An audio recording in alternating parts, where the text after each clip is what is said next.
What's up, everyone? This is Christian Duke from StrengthAddicts.com for another great podcast. I am very excited about our guest tonight, as always. But before anything, I'd like to thank our great sponsors. First and foremost, TokyoNutrition.com. That's Tokyo with two Ks. Tokyo Nutrition has a full line of supplements from pre-workout powders to a delicious protein powder and test boosters. Next, I'd like to thank Muscle Elements. You can check them out at muscle-elements.com. They also have a full line of products. They have a ridiculously good protein, a natural protein, simply known as the truth. No artificial sweeteners, no hormones, just great protein. Also like to thank myoatmeal.com, our longest sponsor. Over 22 billion combinations. Log on to myoatmeal.com and build your blend. You pick the size, the sweetener, the fruits, the nuts, the berries, and they ship worldwide. Fantastic company, myoatmeal.com. Use discount code SA15 and save 15% off your purchase. Now, for those of you that want to go back to the 70s and early 80s, back to the old school, the nuts and bolts of bodybuilding, you'll remember that egg protein was what they were all about. And sportprotein.com is a great sponsor that we have. They produce all their egg whites at a family farm in Indiana. No additives, nothing, not even emulsifiers, pure 100% egg white protein. Check them out at sportprotein.com. And finally, want to thank our great sponsor, Primal Labs, who have the strongest legal pro hormones on the market today. If you're serious about building muscle or getting shredded, check them out at primalabs.com. And of course, use discount code SA10 and you'll save 10% off your purchase. Again, today I'm really excited. We've got a great guest. She's very active, especially on the Strength Addicts VIP boards, and I can't thank her enough. She has a beautiful physique, very feminine, very nice lines, very nice aesthetics. When I think of her, I really think it's the perfect women's figure physique. And again, I want to welcome tonight IFBB Pro, Figure Pro, Linda Stevens. How are you today, Linda? I'm well, thank you. Thanks, Awesome. Chris. Absolutely. And it is a bit of a mouthful to say the perfect women's figure physique because now we're talking two divisions, but I don't mean that like in the technical term. I mean like you have the best physique as a figure athlete, and figure is one of those divisions that is actually the second division. It came right after women's bodybuilding, and it's wildly popular. And we'll talk more about why you chose that division out of the five. But before that, as I told you, I guess it wouldn't be off camera. I guess it'd be like off mic or whatnot. Yeah, I do have a canned question that I like to ask all of my guests. It's a question that I think really addresses sort of the background of every athlete. And that question is, if you can take us back to when you very first, I don't mean like, like if you toyed around. I mean, the very first time you picked up the weights and you just knew that there was something there, that you had been bitten by the bug, if you will. So if you can take us back to that point and tell us when and why you first got started weight training. It was back in probably like when I graduated from college, so probably in my early 20s. God, that seems like so long ago. But I went into the weight room. I'd always been a cardio junkie because that's just sort of what you did in the 80s and the 90s. Everyone was doing, lots and lots of cardio and step aerobics and all those type of classes. Right. And never really went into the weight room. I just sort of ventured in there one day and started talking to one of the trainers there and just started lifting. And I guess I just seem to have the genetics for that. I can thank my dad for that, and just easily built muscle. So just really enjoyed being in the weight room and just having a whole different perspective on exercise because women never really lifted weights. I mean, you did lots of cardio, machines, classes, whatever it was. So it was, that was really my first experience, and I just sort of got hooked after that. I just always made weight training part of my workout routine. So you did. What was the reception like from the guys that were in the weight room when you finally trekked in there? Were they very supportive, or they were like, did they just like look at you for a second and then go back to what they were doing? What was that like? They were actually really supportive because I think when they see, and I even now too, if you walk into a hardcore gym and they see a woman, I think a lot of the men are very respectful and I think are impressed when you go in and you know what you're doing and whether you're working, an upper lower split or you're working back or shoulders. I mean, I think when they see that you know what you're doing, you have the aptitude to be in there on your own. They're very respectful and they're helpful. They'll spot you. You can ask them a question.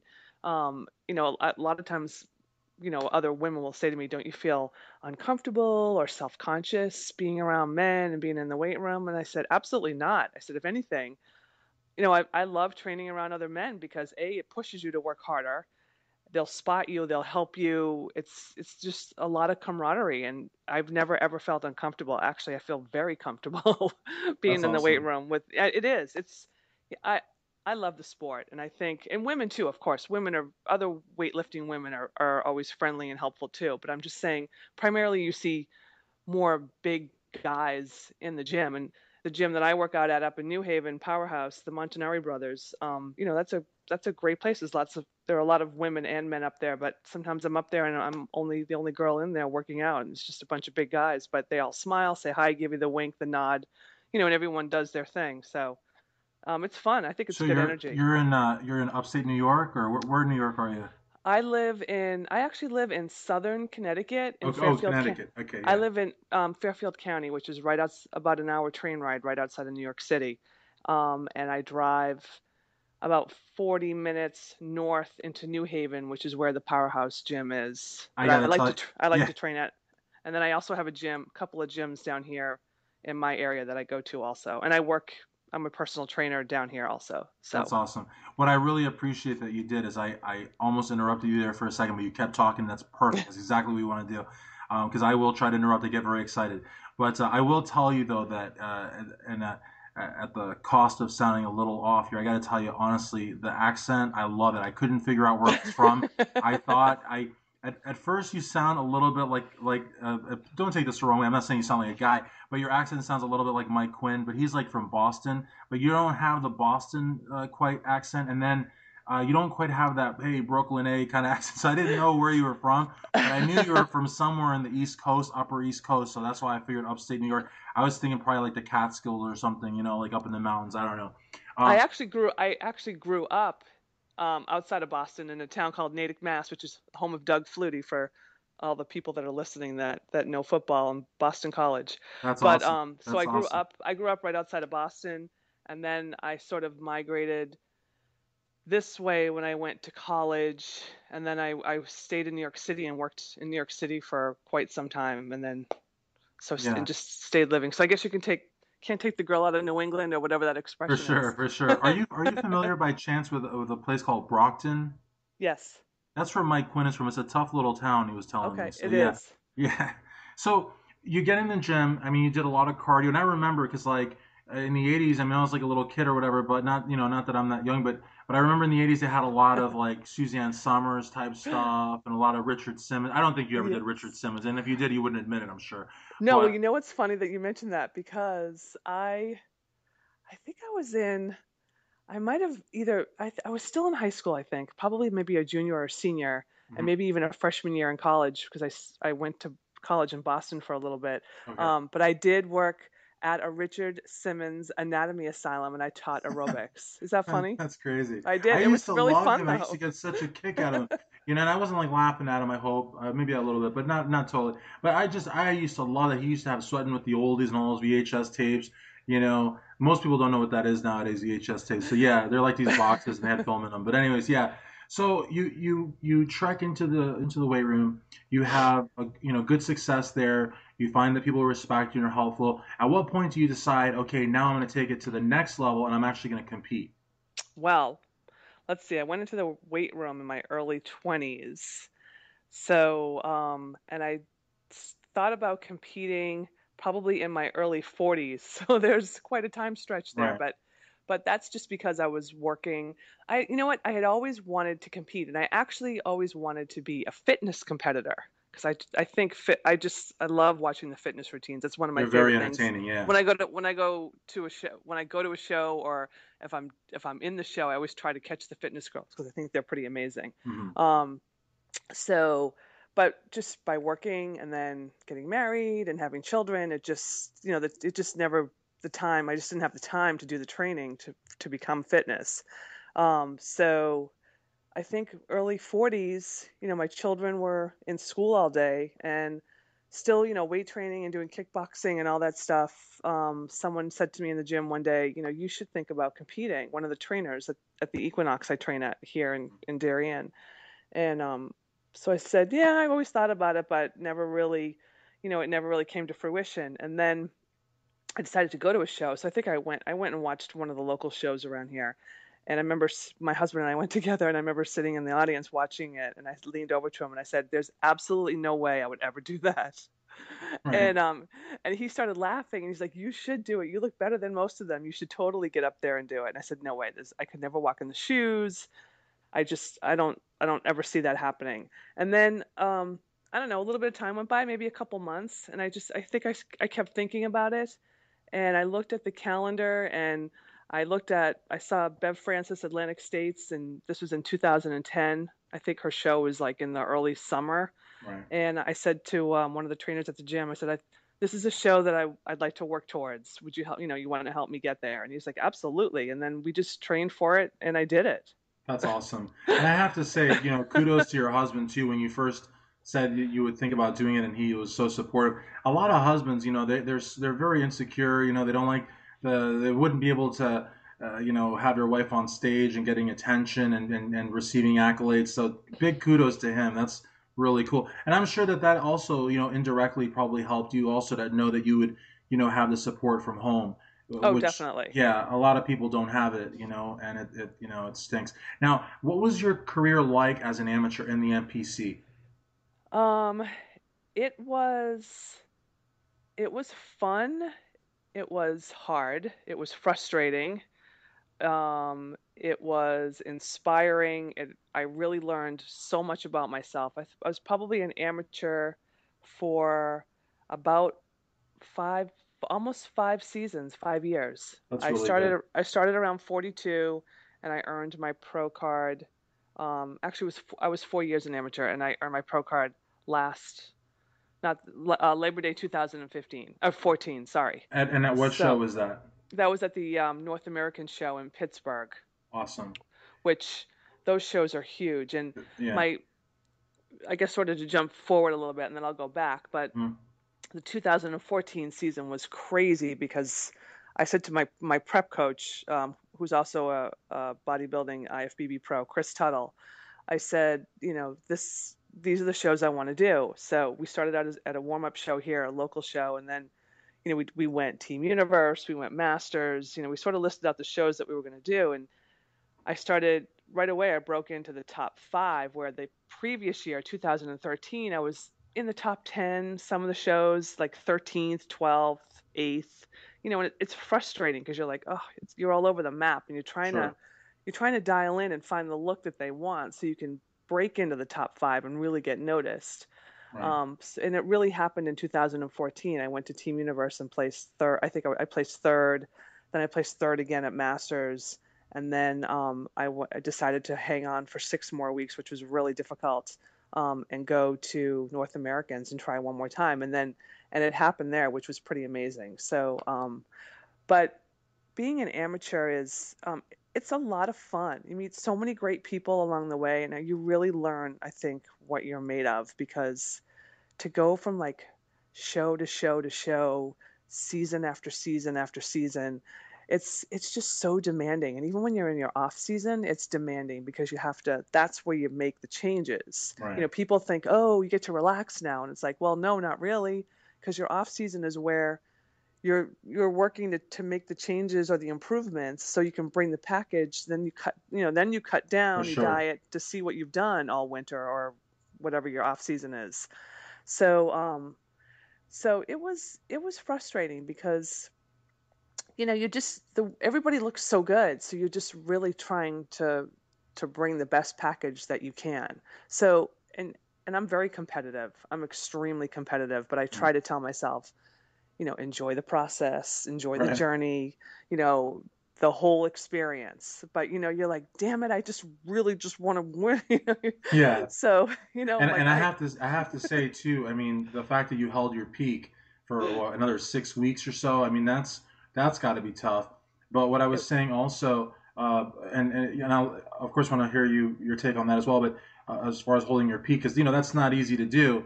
But no, I also thought it was when you had said that your amateur career was 4 or 5 seasons. I said that's good, and I really believe that. I believe that it's good to have an amateur career like that because it really gives you, I think, an idea of how valuable that pro card is. I mean, not to take away from people that have a couple shows under their belt and then get a pro card. But I really think that um, it's a strange analogy, but I kind of consider it like green to gold. Like if you're in the military and you enlist and you go up the ranks to sergeant and then you become an officer, as Mhm. opposed to being an officer out of college. I think you get more respect from your fellow competitors if you really had to pay your dues as an amateur and really kind of taste defeat a few times before you actually got the pro card. I just think it's a lot more.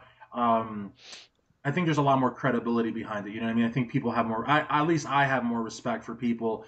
In bodybuilding like Bob Ciccarello or Vinny Right. Galanti, people that really just Jerome Ferguson, also people that just really never gave up and finally got it. You know what I mean? I think that's really cool. But what do you have to say as far as holding your peak? For those 6 extra weeks. I mean, that had to have been a nightmare for you. It was really hard because I had started dieting in 2014. I think I started dieting in February or March because I did a local show in June to warm up. So March, April, May. So yeah, I probably started dieting in March of that year. So I Okay. dieted from March all the way through to Labor Day. So whatever that, however many months that is, I don't know, Yeah, 6 months, that's rough. something like that. It was really hard, and a girlfriend of mine like really helped carry me a little bit because I remember I'd be doing like my afternoon cardio sessions, and I'm like, oh my God, you know what? I think I'm just gonna go into off season and never mind. And she's like, Yeah. you are so not doing And you that. and you said 6 months. I thought you said 6 weeks, but for 6 more months you were like still in that mode. So that's Yeah, that's it's pretty wild. Now, it's mhm, hard because your body is like you know wants yeah, calories. for So sure. And as far as competing goes, and even the off season, because you said the off season for you isn't like, hey, let me go to KFC and pig out. It's actually where you right, make your changes. right. Now you're a wife, you're a mom, you've got your own business, you work. I mean, how we all know the physique-based sports are very selfish. I mean, even with me, I mean, I don't compete. I mean, right now, I'm pretty chubby, but I mean, I'm spending a lot of time, yeah, writing articles and doing podcasts and doing videos. It's very, very time consuming. So for a Right. competitor, even that much more. How are you able to sort of manage, all these people and all these, I guess, jobs and projects pulling you in opposite directions? How are you able to do the family and do the figure competition and work as a personal trainer? Um, it's um, it's definitely a balance. I think the one thing is helpful is that my kids are in school most of the day, so that helps. I can work and they leave and I get ready. I go to work, then I train, and then I come home and do my own business that I run, which is I'm also a nutritionist. I went back to school at 42 and to get my graduate degree in nutrition. So I graduated That's awesome. with my master's degree at 45. I don't even know, the years just sort of meld into Yeah. each other. But anyways, and I remember being in chemistry class, biochemistry of nutrition, okay, and Yeah. sitting there eating tilapia and asparagus, which I don't eat tilapia anymore as a footnote. But that year I was on the tilapia and asparagus diet with the coach that I was using then. And just sitting there, like trying to like comprehend, chemistry and the Sure. citric acid cycle or the Krebs cycle. And I'm sitting there, your brain cells aren't firing because you're just not getting the carbohydrates and all Right. the nutrients that you need. So it's definitely tough. But I think, you know what, Chris, I think when you want something bad enough, I think you just find the way to get it done. Yeah. And that's what I did. I think I just compartmentalized and Right. just did the things if I had to go to the grocery store, you just go on autopilot. You go to the store, you get what you need, you come home, put it away, feed the kids, put them to bed, then study or do cardio, or Sure. when they're in school, you go, you get your training done, or you lug one of them to the gym with you, or I mean, I think when you want something bad enough, you find a way to get it done. And of course, not everybody wants to be a competitor, so they look at you like, what are you, crazy? Yeah. The But thing is, some people in the gym, they have the phenomenal physiques, they make transformation, but they would never get on stage. right. So I think it's just I remember I'd be sitting with my chemistry tutor and I'd have like all my meals with me, and he would laugh at me and say, you eat more in like the 4 hours that we sit here and study than I do all day or something, Yeah, but I'm like, but you just have to, you just do what you have to do. You pack your food and you go. And if you're gone all day, you're gone all day. But you sure. totally do crash when when everyone would go to bed, you just totally crash because What you're I think just, is you're funny though done. is that you're throwing around like 42 and 45 and this and that. And honestly, and I know you're happily married. I'm not trying to hit on you, but you don't you sound like you're like 20. You look like you're 20. If I Thank worked you. at a convenience store and you tried to buy a six pack, I would be like, you got to show me ID because I know you're a cop. You know what I mean? Like I would just know that So funny. So. And it's the funny thing about it is, especially in the physique-based sports, especially and even more so than in figure in women's bodybuilding. Uh, the most competitive women at the youngest age are in their mid 40s, and they go I all the way know. up to 60. I mean, I I know. saw a picture. I think I don't know who it was who posted it on Facebook. A good friend of mine. Um, it was I swear to you, I'm not lying. She was 70 years old. 70 years old. And she looked like I wouldn't have thought she was more than 35. I mean, it's crazy, That is. and it's not plastic surgery, it's not makeup, it's not Photoshop. It's just the fact that for some reason, women, I don't know, it's physiologically or whatever, but they respond really, really well to exercise and eating clean. And it's almost like they're ageless. Men, on the other hand, look like train wrecks. I've seen some guys that are 50 years old, and it's like, you just like want to like just, you know, turn the lights off on them. You know what I mean? But like women really respond well to exercise. It's crazy. And I'm not talking about women that just look okay on stage. I'm talking about women that are in that top five and they're giving you hell to win. You know? Oh, totally. I mean, totally. When you think, okay, so I'm 47 now, but you get on stage in like a 45 and over class, and the women they're amazing. Oh, It's absolutely, and it's absolutely. so inspiring. I mean, it's just it's like it's really when you sit when you type on a picture and post it on social media and you say, "I'm so honored to be on stage with these amazing women." It's no BS. It's the truth because they just look amazing, and Absolutely. it's so exciting to be in an elite group like that. I mean, Hmm. it just, you know, Absolutely. that people, and they're looking at you the same way you're looking at them. So it's fun. It's definitely fun. So, in talking about the competitiveness and sort of feeding off of each other's like, or I don't know, if feeding off each other's right, but just like inspiring each other. It's the same thing. You're also a contributor for Muscle and Fitness Hers, which is a great AMI Weeder publication. Talk to us about your work for that great magazine, which also has a phenomenal online version as well. I mean, what Hmm. kind of articles do you normally write, and what's it like working with such a great publication? It's very exciting, and I do both for them now. I write in the print version. I've had several articles in the print version. Plus, I do some behind the scenes things too for their print version. So when you pick up Muscle and Fitness Hers and you go in, like say the next issue that's coming out and it has, all the holiday recipes in there. What I usually will do for them is I go through and I analyze all the recipes, calculate all the macronutrients, if something needs to be tweaked or changed, if the sodium's too high or there's too much fat or whatever, I'll go in and make changes based on what I think would be a good substitute to keep it in line. Because Sure. everyone obviously reading that is going to wants healthy recipes. So I do a lot of that for them too. I do a lot of recipe analysis. And then I've recently, I had an article in there on creatine. Back over the summer, I did a huge spread. Actually, I was very proud of on how to eat clean, and I put 2 weeks of meal plans in there that I designed on my own, and then wrote different ways how to survive in a restaurant, and different tips. And And I so think I've, I think that's so cool though, Linda, just because like just the fact that you're actually putting in the meal plans. There's so many people that right, really like they sort of it's a lot of guesswork. It's a lot of like I hope this works and let's see if it works. When you're putting down meal plans, they actually have an idea, measurements, and how to cook it, and exactly. really putting out recipes around the holidays is perfect because that's really I think where most people fall off the wagon per se. Totally. So, and if people want to look at more of the articles and some of the blog posts that I've done, they can go on my website, which is figure competition training CT as in Connecticut.com. And I have a tab on there with all my publications and articles. I write for my local newspaper too and do some other things. But for Muscle and Fitness, I blog for them pretty regularly now too. So every 2 or 3 weeks, I have a new blog post up there. So the one that's up there now is on B vitamins, the 8 types of B vitamins. Right. Because not every, I mean, everybody knows B vitamins, but not everybody knows what they do and what they're also known as. They have other names, and and what they do for your body and what foods carry them. And so it was actually, they put a great post up, like with some great slides and pictures, and it's pretty informative. So I do more nutritional things for them, Hmm. and I love writing and talking about nutrition. I love personal training, and I do that a little bit every Monday through Friday here locally.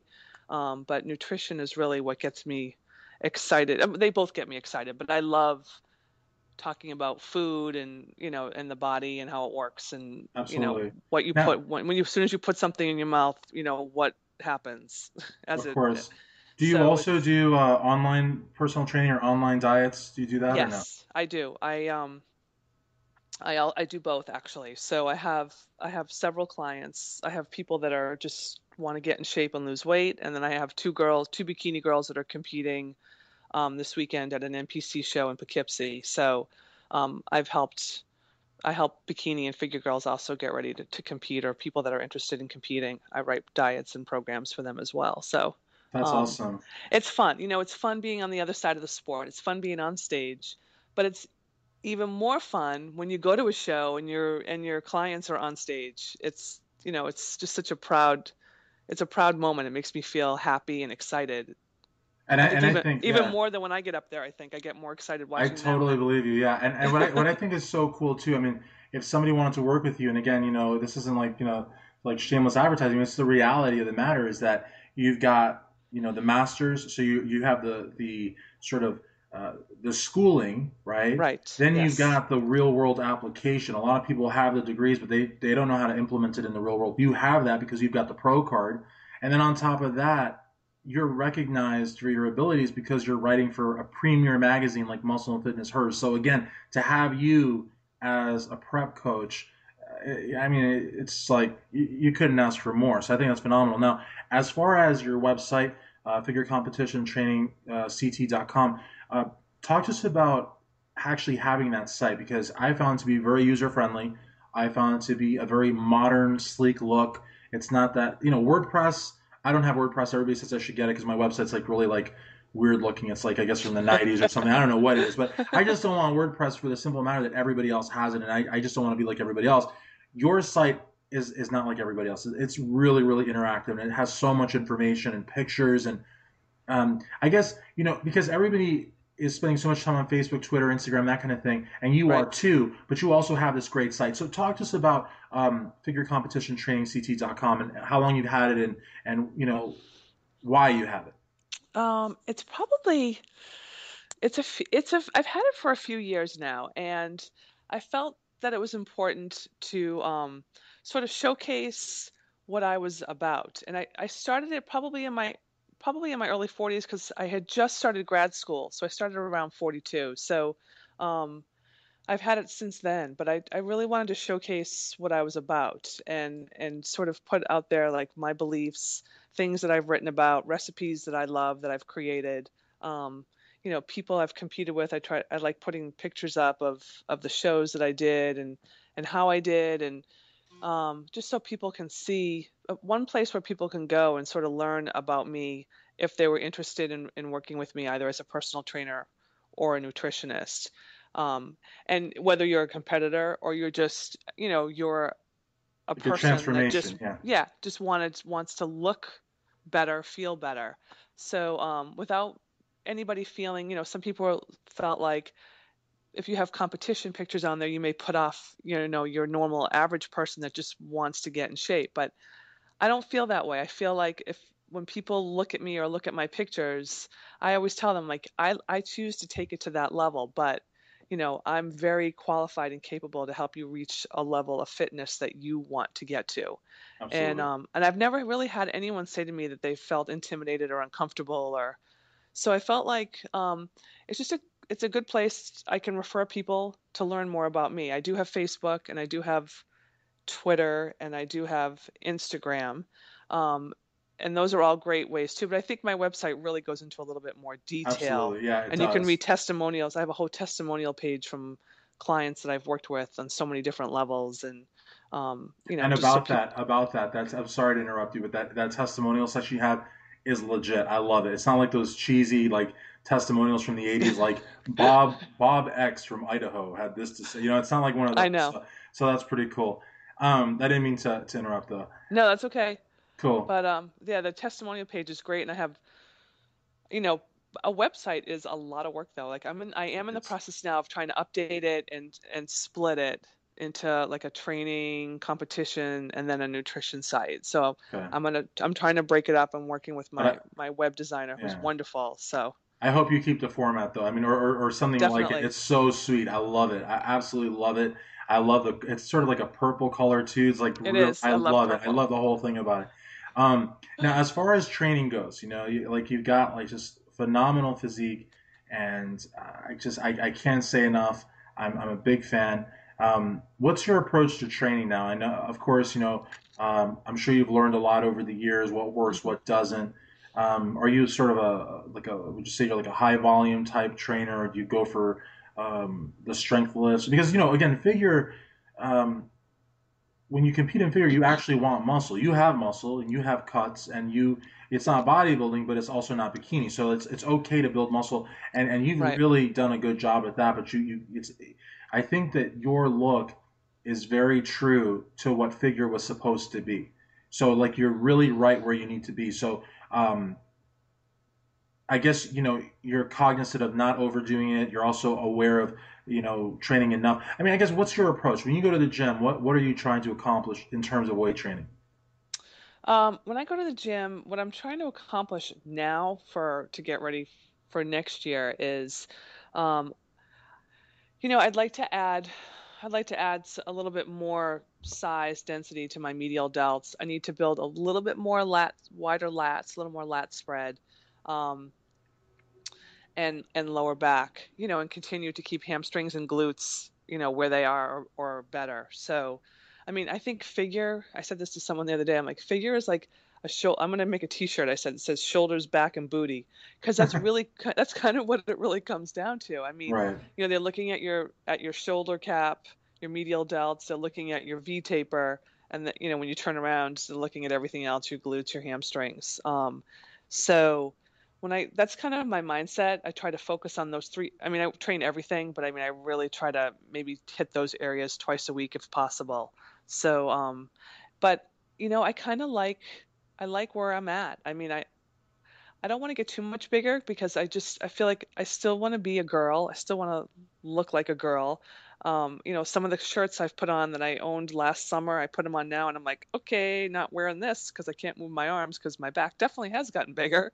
So I'm like, how much bigger do I really Well, need to get? you'll always be a girl, even if you go to bodybuilding. You'll always be a girl and a beautiful girl. But I understand what you're Thanks. saying, though. Like I think everybody is sort of belongs. Everybody has their heart set on a particular division, Right. and I think what you could be, and again, I say this. I'm trying to be tactful here, but you could be. You could have the same. You could have women's physique muscle and still be in figure, and there's a few Right. people that do that. But you know what? You have to be honest with yourself. You're not really a figure competitor at that point. You're a women's physique competitor hiding out in the figure division. And so if you want to be figure, I get exactly what you're saying. You want to bring up certain body parts, maybe add a little bit of size, but you still want to stay within the parameters of what your division entails. Right. And it's interesting when I did the Tampa Pro in August, and I talked to several people down there who actually came up to me unsolicited and told me that they think that I should switch divisions to physique. And I said I'd have to get so much bigger. And they said, no, you don't. They're trying to bring everything back now, pull it back a little bit. They feel Mhm. like the girls are getting, they're like, you'd be a perfect physique competitor. And so many people said it to me when I was in Tampa, and then um, you sort of, when people say things enough to you, sort of like, all right, you sort of give it a little, you give it some thought. And Mhm. I thought about it, and then I said, you know what? I love figure, and that's where my heart is, and that's what I want to do. And if I do shows and I place 8th or 10th or 12th or whatever it is, you know what? I'm okay with that because I like how I look. I love figure, and that's the division that I want to be in. I don't want Right. to do physique. Absolutely. No. So And I've got to, it's a strange observation, but I'm sure that you know what I'm going to say here. I would think the tri-state area, meaning New Jersey, New York, and Connecticut, the tri-state area is a bastion of women's bodybuilding. They love women's bodybuilding there. It's huge. And I think Tampa Bay has got a little bit of that going on too. Like they really like muscular women. So when you said Tampa and talking about bumping it up a division, I wasn't surprised at all. Like there's something going on in the Tampa, St. Pete, Clearwater area. They just really like muscle. Like they love it. But I still think it's important for you, like again, to reiterate, whatever are the five divisions you're in, if your heart is set on being in that division, then you have to be true to what that division's all about. And exactly, because it's so much work, and at the end of the day, you want to be working towards something that you're really jazzed about. mhm. I mean, you want to get on stage and be really excited and psyched to be there. And I'd love to get on stage. I never feel nervous. Like when you're on those final two steps, before they call your number or your Right. name, it's like I get very zen. It's just I feel very comfortable. It's Yeah. fun to be up there. It's fun to smile and just it's so enjoyable. But I mean, physique is great. I mean, there's so many beautiful women. Yeah, I have there are. so There many are. I have so Yeah. many girlfriends that that are doing physique that look insane. I mean, their bodies are just amazing. But I just feel Yeah. like I love figure. I guess that's what I was an amateur trying to win my pro card as a figure competitor. So Yeah. I Are you feel like familiar that's with yeah, for sure. Yeah, that's home. That's where you belong. So yeah. Are you familiar with Tad the Diet Coach by chance? no. Oh, he's Tad the Diet Coach is an amazing guy, and he's like always puts out like daily meditation pieces. And when you had said Okay. Zen, like I thought of Tad, sitting on a cliff there, like just meditating. But anyways, that's what they call too much information. Uh, Now we've been talking a little bit about kind of the parameters of figure and where you fit in and where you want to be. As far as the current state of figure in terms of the IFBB for the professional and in terms of the NPC for the amateur, where do you see figure right now? I mean, is it more or less because and the reason I ask you is because with Sabrina Taylor and Zoe Lindsay, we've been talking. We talked about how in women's physique, there's sort of a trend to get harder. It's not Right. quite women's bodybuilding, but they're getting a little harder. And then in women's bodybuilding, I interviewed Robin Triple D yesterday and Amanda Ivalotis last week, and they also kind of saw that, and they were saying how bikini's getting a little harder. But what It about is. figure? What's going on with figure? I mean, as far as you can see, it's a subjective sport from the judge's perspective. So I figure I can ask you from a competitor's perspective, subjectively, where do you think that figure is today? That's a good question. Last Olympia, 2014, when Nicole Wilkins came out and looked completely different than she had in prior years, I think really raised the bar in figure because she was so defined and so ripped. I mean, that she had always been had more of a softer look to her. And I think when she came out in 2014 and looked like that, or 13, what I think it was either last year or the year before. Okay, yeah, Um, but I think she definitely raised the bar, and I think figure started getting bigger and harder. And then this year, watching the Olympia, the same thing. I mean, the girls are, they're big and they're ripped and they're lean and they look great. I think they look yeah. amazing. And then the IFBB released the video with Sandy, um, the head judge, Sandy and Rinaldi, yeah. Jim, yes, and Jim Mannion saying that they wanted to back it up a little bit now. They want to make it so that figures a little less muscular, and Hmm. they did that whole interview on that. So it should be interesting to see. I think what happens, probably I'm going to watch closely, like the New York Pro and the Pittsburgh Pro, and sort of see what the girls are looking like at those first two pro shows. But I think, it feels like before, last year, it just felt like you needed to be, bigger and harder. I mean, these girls are serious. I mean, you see them backstage. Granted, a lot of them are, like 10, 15, 20 years younger than I am, but they carry a lot of muscle. And so it's going to be interesting to see what happens next season. But I mean, I don't know. I like the look. I loved how Nicole looked. I thought she looked great. I love I don't know. I kind of like that look, but I guess we'll see what happens. Absolutely. Now, one question that I don't think we went over, like, because we went over everything, and the thing is, um, I told Linda the questions more or less what I was going to ask, but she didn't tell me the answers. Just in case people at home were wondering if we like rehearsed this, we didn't. You just had an idea what I was going to ask you, more or less. This one we actually didn't talk about, but posing. Yes. Posing seems to be so important. Uh, there's some divisions where I feel I would like to see more posing just for the competitors' benefit, maybe bikini and men's physique. But in figure, you actually do get an opportunity to really showcase your physique. And Right. I've always wondered, and maybe you could give me your feedback. I've always thought it's important to pose in front of a mirror, do it, consistently. But then sometimes I think if it would be equally or even more beneficial to do it in front of a coach or in front of a team or in front of Right. just a person that doesn't know even what posing is and just say, did I entertain you or did you see my physique? I don't know. So I guess my question to you is, A, how much time do you spend on posing during contest prep? Do you spend time posing off season? I don't know why you would, but maybe you would. I don't know. And then also, do you pose just to the mirror or in front of a coach or your husband or what? I mean, how do you know if your posing's on track? A couple things. One is I worked with all in 2014 and this year actually.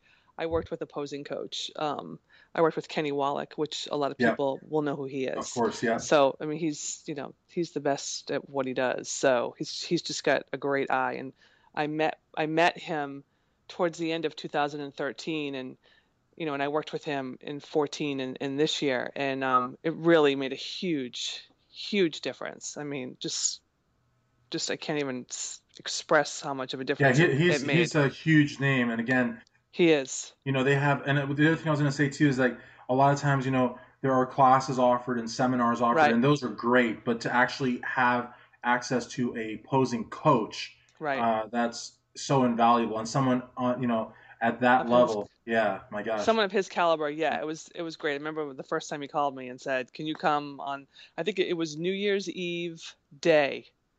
So what is that, December 31st? that's So I not think cool. That's so not he cool. called me like, I don't know, a few days prior to that and was That's just not like, cool. "Can That's a can you come holiday. can you come at 2 o'clock on this day?" And I'm like, "I'll be there." And I think I'm like, "I'll move mountains. I'll be there." But You you know what I see, mean? then you're working with someone that's truly hardcore to call Oh you yeah. about posing or working out on New Year's Yeah. Eve. It's like Yeah. people are out getting drunk. So that that's Yeah. like someone that's on the ball. Yeah, I mean, when someone is that in demand and they yeah, call you and say, "I have a spot," you say, "I'll take it." It of doesn't matter. course, You cancel everything else. If you're serious about what you're doing, you sure, cancel everything else to get your butt there because it's that important. absolutely, So he just really fine-tuned me. And now, I know any feedback I've ever received from any judge in the last 2 years, you know, shoulders, back, this, that, whatever they say. But no one's ever said your posing needs work. So I feel like I got that piece of it down. And yes, I practice a lot during prep. I probably try to practice about 15 minutes every day. And when I would work with him, we'd maybe do a half an hour or 15 minutes, depending on what he felt. And then I still do in off season now. I throw my shoes on and I'll go into the studio and I'll practice in front of a mirror. And I usually will practice in front of a mirror, and then I will practice in my kitchen in front of my kids. My daughter, who's 11, she's really into it. She gets it. We look at pictures of other competitors together, and she'll say, "Oh, mom, look at that," or "Look at that." So she's getting the eye for it. So, I'll do posing here for her, and then when I work with people too, and I help them with their posing, I make them do it in front of a mirror, and then I say, "Okay, now turn away from the mirror and face out so you can't see yourself." Because when you're on stage, you're just, you're looking out. So you need to absolutely, you need to get the feel for how the poses feel, like especially your back pose. That seems to be the hardest one for everybody. So it's like you need to be able to sure, do it and feel and open up and feel it and know that you're doing it the right way. right. So And so you're prepping a couple of bikini competitors too. You said, right? yes, I have two girls that are competing on Saturday, one of the two of them competed a couple of weeks ago at a local show up in New Haven, and she took first place in her novice class and took second place in open. So It's awesome. she did great. Yeah, it was very exciting. First time What's her competing. name? So her name is Jill Jameson. Cool. And I got to tell you So something, and that's awesome that she did so well. But I got to tell you, with bikini and men's physique, the competitors that I know, I tell them, listen, practice your posing, and as soon as you get on stage, it's it's game time. You don't have time to because you don't have that much time on there. You know what I mean? So you've got to, right. with men's bodybuilding, you get what like 9, 10 mandatory poses, but like with these other divisions, it's very your time on stage is very quick. So if you didn't do your homework, the judges are going to know it.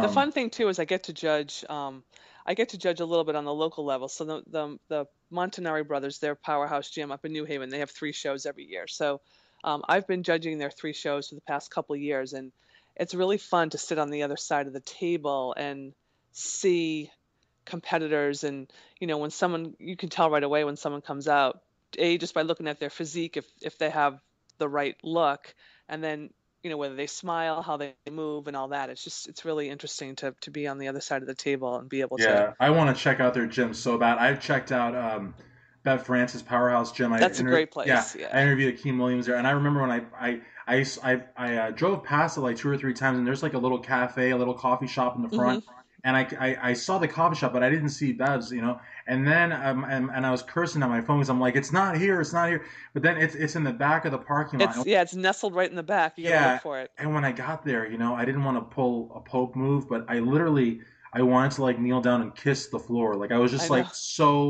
like because to me going to Bev's is bigger than going to Gold's Venice. I mean, Bev's to me is like that's all I ever heard about. So, Right. but the Montanari Brothers Powerhouse also, it's just one of those like must see gyms on the East Coast. So I would It's love to so go. great, and they're Yeah, like, and Darren and Jerry are just two great guys, and the energy there is super. The people are really nice. It's just, I was there today actually. I was up in New Haven today, and I sweet. I went in and trained, and it's just, I don't know, it's just the energy, and even when you go to Bev's, I've been to Bev's a few times to train, and when you see the pictures on the wall and you Oh my realize God, all yeah. the people, all the pros and the big names that have come through there, it's really It's inspirational. wild. I mean, it's It's the totally wild. karma that's in there. It's just kind of like, wow, all these people have been in here, and Yeah, I'm it's here. crazy. It's crazy. Now, leave it to me. You were having this like awesome moment talking about like the East Coast Mecca and the Montanari Brothers powerhouse. So I have to ask you a sort of a crappy question, but what's your advice? I really want to hear this. I really, really want to hear this. Um, there are so many moms, you know, Right. late 30s, but more 40s, 50s Hmm. that really, really want, and I'm not even talking about competing, they want to go to the gym and it starts out with cardio or group classes or Pilates or whatever, but then it's kind of something like what happened to you. They see the weight room and they want to go in there and they want to start lifting.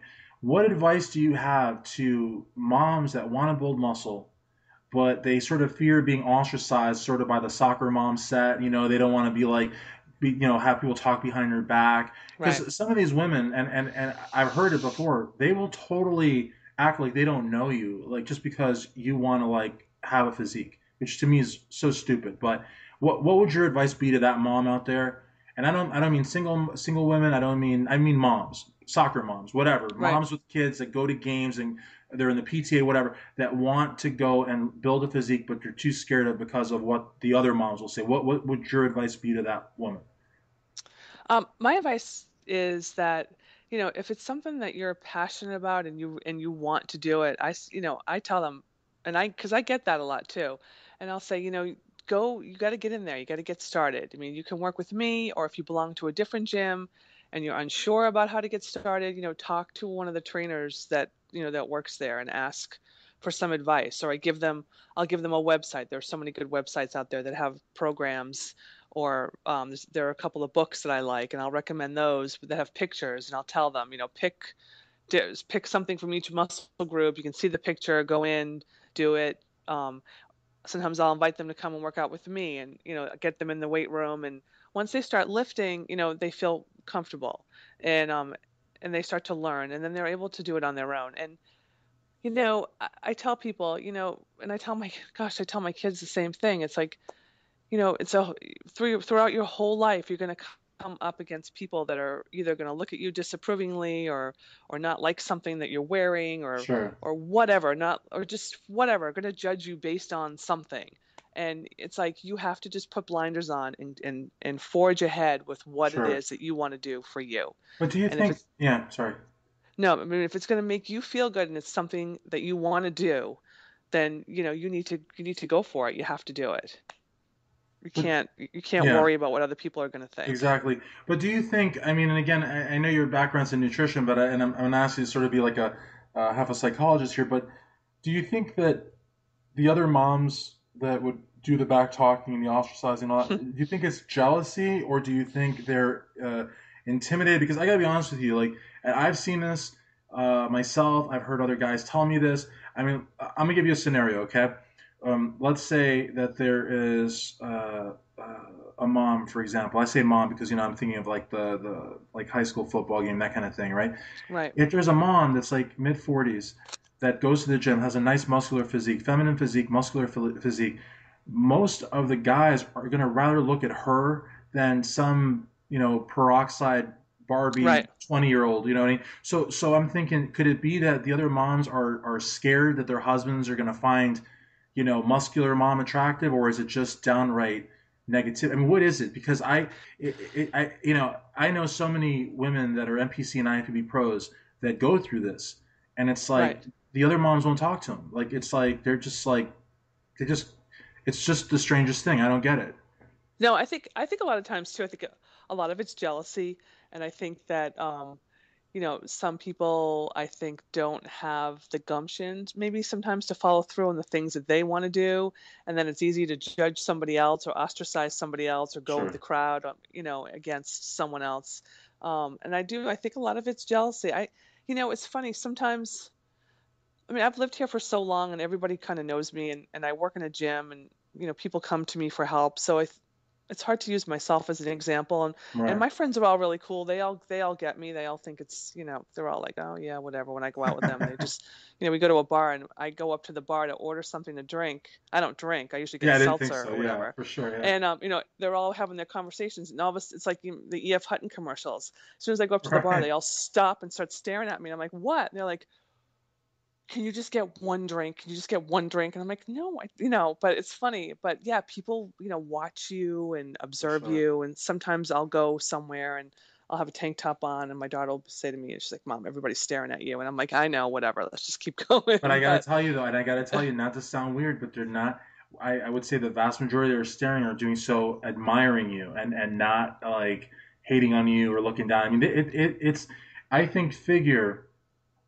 I like muscle. I love muscle, but I just so think do that. I. Yeah, but I think that figure on a woman is perfect. I mean, I like muscle on all women, but I just think on figure, it's just especially if you're the traditional figure look, which you are. When it gets a little harder, it's. But I just think Yeah. it's traditional. Even some women's physique too. But the thing is, I think they're really admiring of you, and I think that there's a lot of respect, and I really appreciate that you said even way back when you first got started training, and even today, the guys are very respectful and they're nice, and Yeah, uh, they are. there's always a creep or two in the crowd, but the Yeah. majority are generally. It's good to know that they're respectful. Um, so having said all of that, and I think the interview's gone awesome, splendidly. I don't normally say that, but splendidly. Okay? Um, Famously. famously, yeah. Um, we've got the website. All right. Say the website again. Figure competition training CT as in Connecticut.com. Okay. So as far as social media goes, friends and fans, they want to keep up to date with Linda Stevens. Where do they go? I mean, do you have your all your I do. I screen names? do. Okay, And cool. my kids keep me updated on the latest technology. My 14-year-old, he's like, "Come on, Mom, really? You don't know how to do that?" I'm like, "Just fix it for me. Don't give me a hard time. Yeah, Just come do on. it, Yeah, okay?" I am on Facebook under IFBB Pro Linda Stevens, and Stevens is with a PH, right. Steph. Mhm. I am on Instagram as IFBB Pro Stefeli, Steph. Okay. And then I have a Twitter account that I believe is at Linda Stevens 5. I think that's it. There's so Okay. many Do you things to use remember. Twitter a lot or no? Not if I go on the one thing I love about Instagram is you can go there and do everything and I then send it to know, I Facebook and send know, it to Twitter. So I that's know, and that yeah, and that's what I do too. I hate Twitter. I hate it I with a don't use passion. it. But Other I than that, use I it don't through use it. Instagram. So yeah, it's Yeah, perfect. Yeah, perfect. that's exactly what I use it for. So Okay, cool. so that's you can find me Facebook or Instagram, I think Now, what mostly. about YouTube? Is that coming? Are you doing that in the future or no?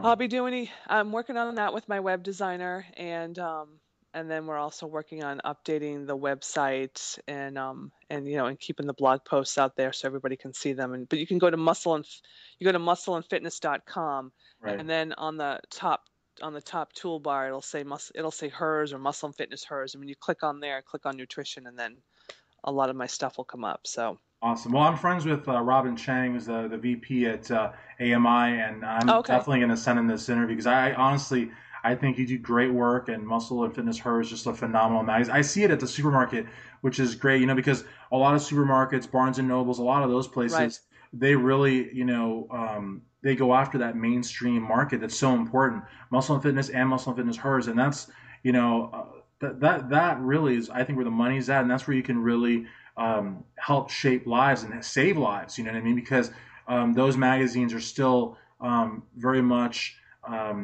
accessible and very much in demand. And like I said, the recipes, I love the recipes during the holidays. It's like a godsend because not only do you give the people ideas, but they can still participate socially with Right. others. And nobody's going to know that their eggnog is reduced calorie. Nobody's going to know Right. that their gravy is higher protein and lower fat. Nobody's going to know. So it's cool, for them. You can Um, really make you can really make just about any recipe.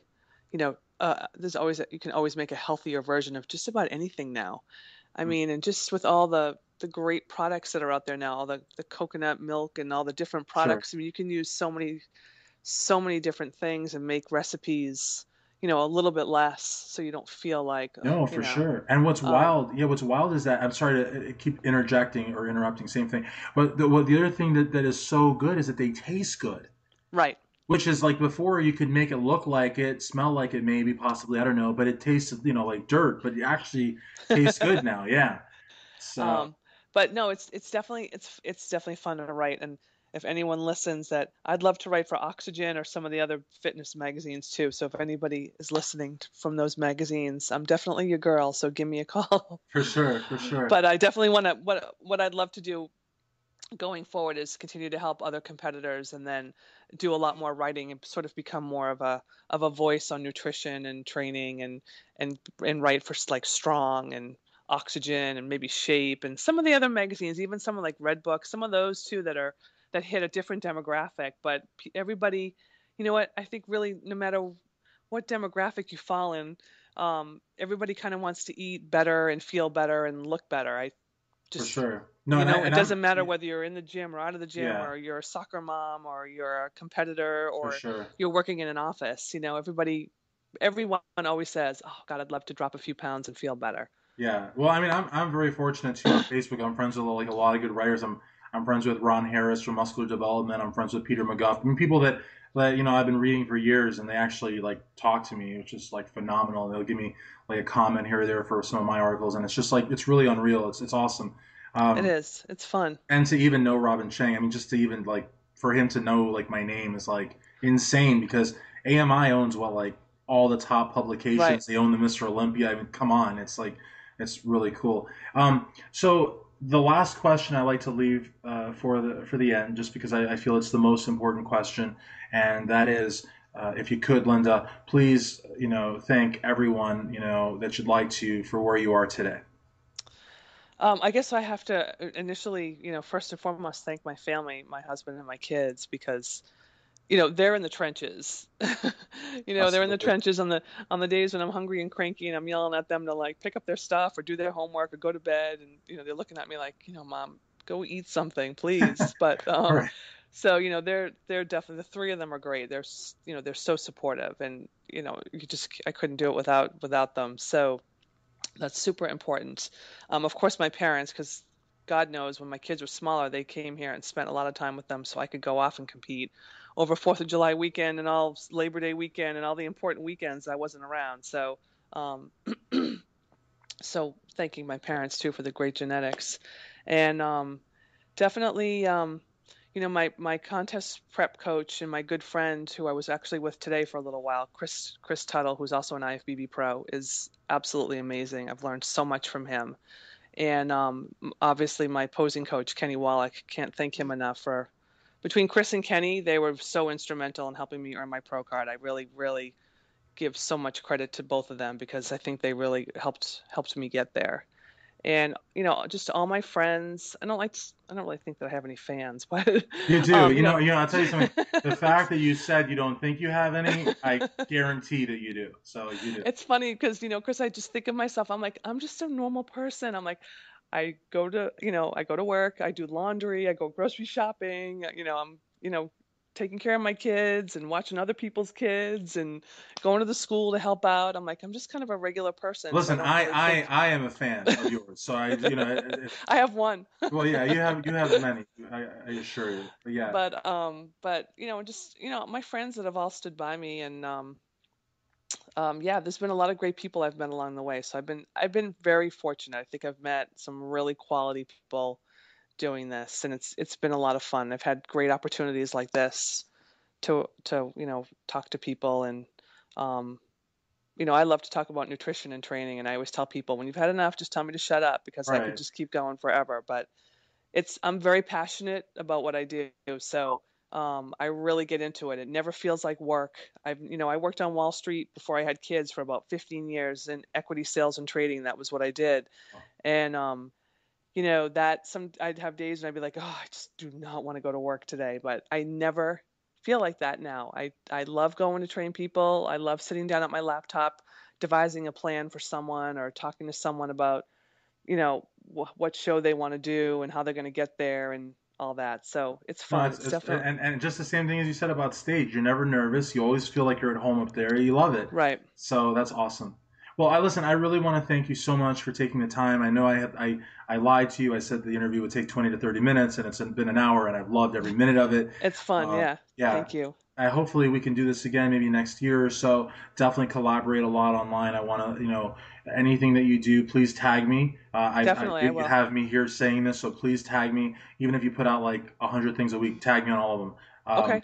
Yeah, absolutely. And then hopefully next year we can do another one of these and maybe even run into each other on the road and do an Definitely. interview at a show. That'd be great. I'd love to meet your husband and your kids and everybody. I think, it's a just phenomenal support team there. And again, thank you so much for taking the time. Thanks. Thanks so much for having me. I appreciate it. It was fun. Absolutely. For IFBB Figure Pro, Linda Stevens, Christian Duke, StrengthAddicts.com.